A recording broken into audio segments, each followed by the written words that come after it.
Viral kamakailan sa social media ang balitang umano'y bibilhin ni Boss Toyo ang jersey ng yumaong basketball player na si Rene Butterbonia sa halagang 25 milyong piso. Marami ang natuwa, marami rin ang umasa. Dahil para sa iba, ito na sana ang magiging malaking tulong sa pamilya ni Rene. Ngunit matapos ang mga usap-usapang ito, nagsalita na mismo si Boss Toyo upang linawin ang buong isyu.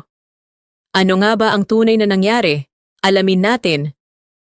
Ayon sa mga kumalat na post sa social media, sinasabing nais umano ni Boss Toyo na mapasama sa kanyang museum ang jersey ni Rene Butterbonia kapalit ng halagang 25 milyong piso.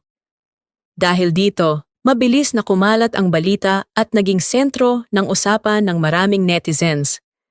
May mga nagsabing kung totoo man ito, malaking biyaya ito para sa pamilya ni Rene.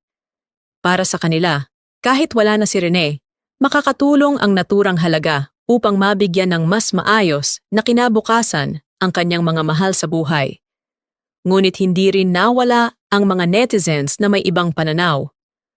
Ayon sa kanila, mas mabuting manatili na lamang sa pamilya ang jersey dahil isa na itong napakahalagang alaala ni Rene. Para sa marami, may mga bagay na hindi kayang tumbasan ng anumang halaga. Habang patuloy ang pagkalat ng iba't ibang opinyon, nagsalita na si Boss Toyo upang linawin ang issue. Ayon sa kanya, hindi totoo ang kumakalat na balitang bibilhin niya ang jersey ni Rene sa halagang 25 milyong piso. Nilinaw niyang wala silang naging kasunduan tungkol dito at hindi umano makatotohanan ang naturang halaga para sa isang jersey. Gayunpaman, sinabi rin ni Boss Toyo na ang paglilinaw na ito ay hindi nangangahulugang wala siyang malasakit sa pamilya ni Rene. Ayon sa kanya, kung may maitutulong man siya, mas nais niya itong gawin ng pribado at hindi na kailangang isapubliko. Dahil sa kanyang pahayag, marami ang nagpahayag ng paggalang sa naging desisyon ni Boss Toyo.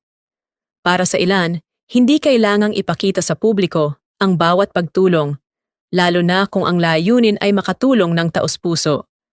Sa kabilang banda, marami pa rin ang nagpapaabot ng suporta at panalangin para sa pamilya ni Rene Butterbonia.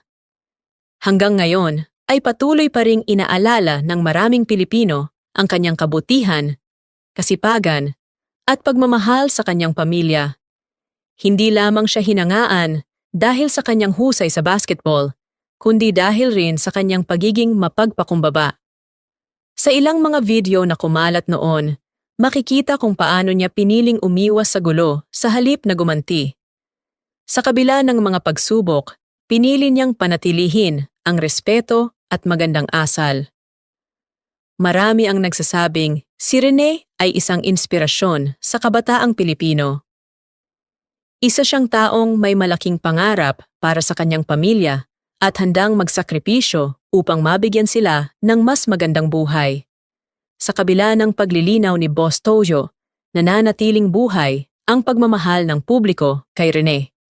Marami ang umaasang patuloy na may mga taong handang tumulong sa kanyang pamilya sa anumang paraan.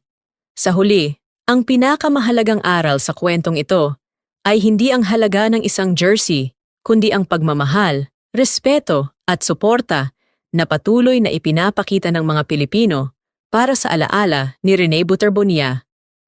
Kayo naman, ano ang inyong opinyon? Sang-ayon ba kayo sa naging pahayag ni Boss Toyo? Mas mabuti bang manatili na lamang sa pamilya ang jersey bilang alaala? O kung sakaling magkaroon ng kasunduan sa hinaharap, dapat ba itong ibenta kung makakatulong ito sa kanilang kinabukasan? Ibahagi ang inyong saloobin sa comment section. Kung nagustuhan ninyo ang video na ito, huwag kalimutang i-like, i-share, at mag-subscribe para sa mas marami pang update at story recap. Maraming salamat sa inyong panonood at magkita-kita tayo sa susunod nating video.